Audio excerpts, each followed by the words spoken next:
তো বন্ধুরা দেখো এখন করব পাকা আমের হালকা শরবত। এই দেখো আমগুলো সব ধুয়ে নিয়ে নিলাম।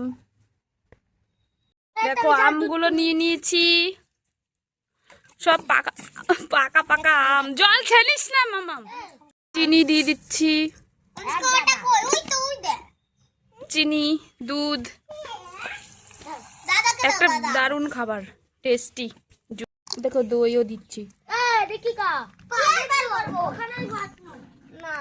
এই দেখো কত সুন্দর। একটু পুদিনা পাতাও দেবো, অল্প দেবো, বেশি দেবো না, ওগুলো উপর দিয়ে খাবো।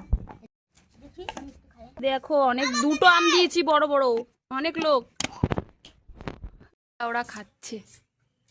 খা, কেমন হয়েছে বল।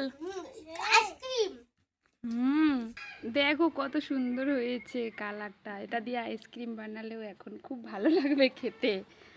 তোমরাও ট্রাই করে দেখতে পারো। আমি দেখলাম মোবাইলে, তাই আমিও ট্রাই করে বানিয়ে খাচ্ছি, সবাই মিলে বাচ্চাদেরকেও দিচ্ছি।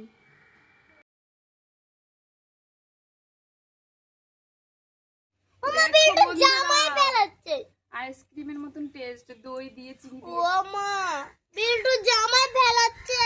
নে আকর, মার খাবি তোর সাথে, কিন্তু খেলবো না কোনোদিন। তোমরাও ট্রাই করে খেতে পারো, দেখো বিশাল টেস্ট। এটা এখন ফ্রিজে ভরে দিলে আইসক্রিম হয়ে যাবে। হ্যাঁ, ফ্রিজে ভরে দিবি কেউ? Mango ice cream. হ্যাঁ, চল ফ্রিজে ভরে দি। চল চাবি নে, গাছটা খাই।